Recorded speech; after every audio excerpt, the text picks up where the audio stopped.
जब पूरा देश एक साथ है, भारतीय जनता पार्टी की तरफ से एक ऐसा डिसग्रेसफुल, डिस्टेस्टफुल और साथ ही इनसेंसिटिव ट्वीट किया गया है, जिसके बाद कई लोगों के रिएक्शंस यही आ रहे हैं कि जिस तरह का आरोप आपके ऊपर पाकिस्तान लगा रहा है, आप तो उसी को सच साबित करते हुए नजर आ रहे हैं। इस पूरे ऑपरेशन सिंदूर को और जो वॉर में हम इस वक्त हैं, इस सब को पॉलिटिसाइज करते हुए भारतीय जनता पार्टी के ट्विटर हैंडल से पता है आपको क्या ट्वीट किया गया?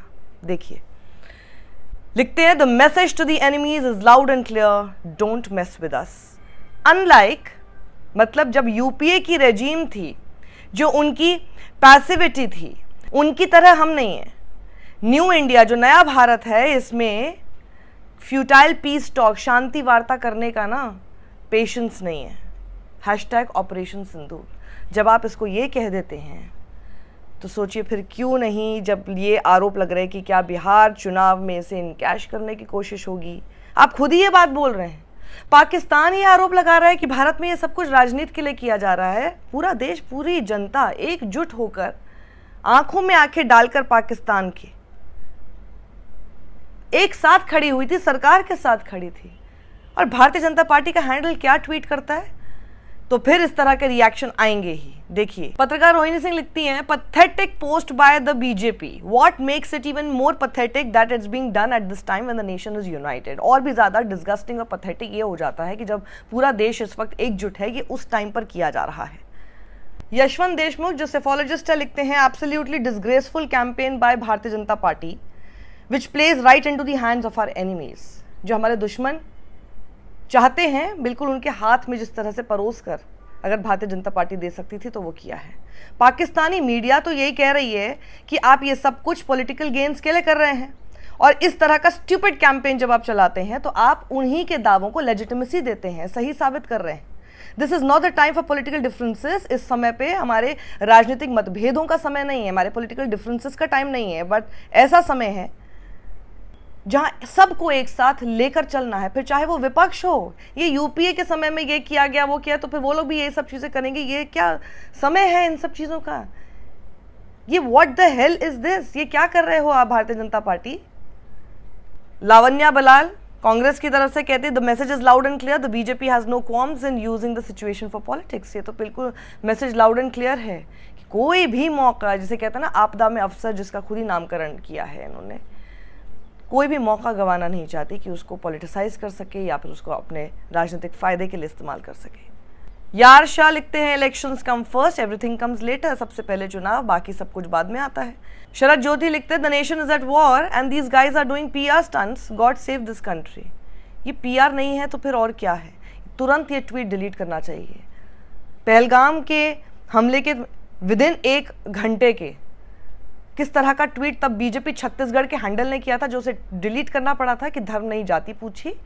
और अब देखिए ये इनसेंसिटिविटी इस तरह से हमको देखने को मिल रही है। एक तन्मय लिखते हैं, disgraceful post by the BJP made worse by its timing when the nation stands united. ये देश की जनता, जिससे आपकी अपील भी थी और एकजुट था भी, क्यों नहीं होगा ऐसे समय में? सरकार के साथ क्यों नहीं खड़ा होगा? उन सबके साथ ये चीटिंग है। सुप्रिया श्रीनेत लिखती हैं, संकट हो, आपदा हो, कुछ भी हो, बीजेपी अपनी घिनौनी राजनीति से बाज नहीं आएगी। विपक्ष सरकार को 100% समर्थन दे रहा है और इनको हमारे खिलाफ झूठ फैलाने से फुर्सत नहीं। सवाल तो इनके इतिहास से लेकर आज के हालात तक पर बहुत सारे हैं। हमें लगा ये राजनीति का वक्त नहीं है, पर बीजेपी ऐसे नहीं मानती। आप सोचिए, अब आपने ये मौका दे दिया कि विपक्ष भी फिर खड़ा होकर 10 सवाल आपके ऊपर इस वक्त खड़े करेगा, ऐसे समय में जब देश को एकजुट होना चाहिए, क्योंकि आप ये सब चीजों की शुरुआत कर रहे हैं।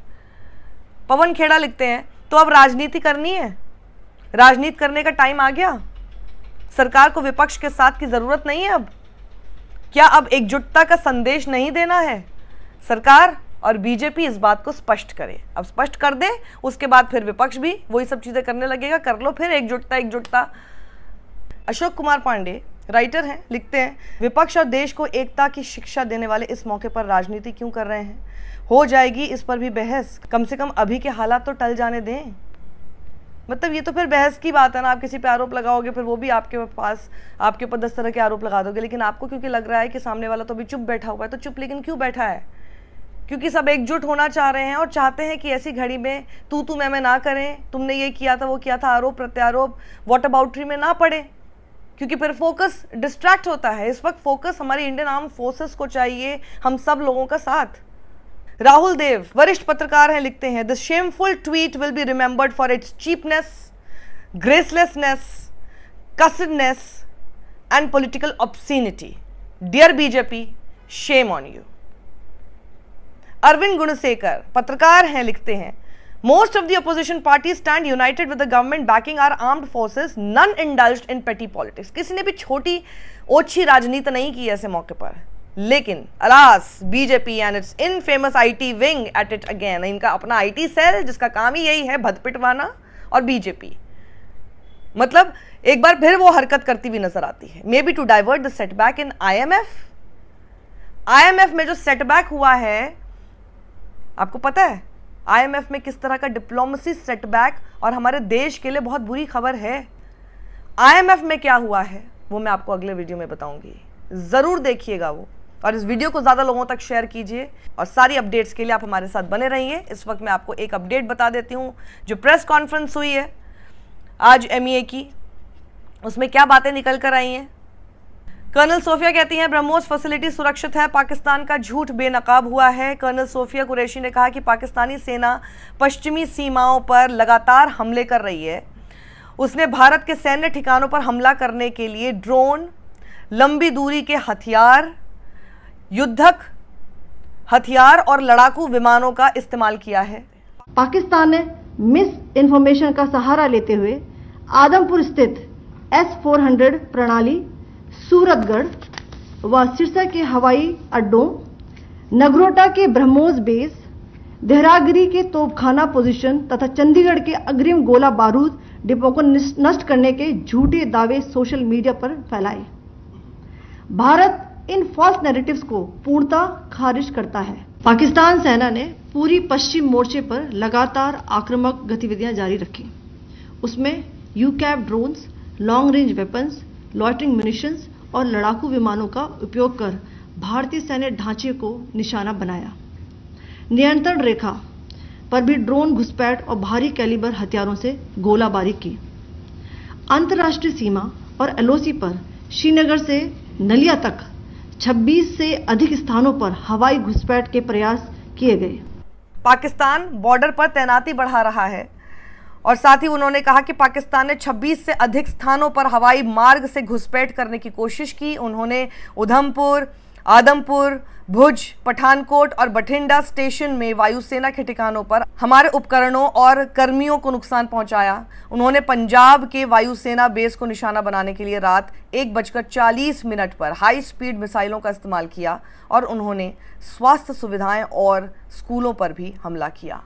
पाकिस्तान सेना के अग्रिम क्षेत्रों में सैनिकों की डिप्लॉयमेंट बढ़ती दिख रही है, जो स्थिति को और भड़काने की मंशा दर्शाती है। भारतीय सशस्त्र बलों ने अधिकांश खतरों को सफलतापूर्वक निष्क्रिय किया, फिर भी वायु सेना स्टेशनों पर उधमपुर, पठानकोट, आदमपुर और भुज, बठिंडा स्टेशन, इन सब पर उपकरण व पर्सनल्स को हानि पहुंचाई। मैं ये भी बताना चाहती हूं कि पाकिस्तान ने हाई स्पीड मिसाइल सुबह 1:40 पर इस्तेमाल करके पंजाब के एयरबेस स्टेशन को दागने की कोशिश की। एक निंदनीय और अनप्रोफेशनल एक्ट के तहत पाकिस्तान ने श्रीनगर, अवंतीपुर और उधमपुर के वायुसेना अड्डों पर चिकित्सा केंद्र और स्कूल परिसर को निशाना भी बनाया, जिससे उसके द्वारा सिविल इंफ्रास्ट्रक्चर पर हमला करने की गैर जिम्मेदाराना प्रवृत्ति फिर उजागर हुई। ये एमईए ने अपनी प्रेस कॉन्फ्रेंस में भी कहा है। सारी अपडेट्स हम आपको लगातार आगे भी बताते रहेंगे। सत्यमेव जयते।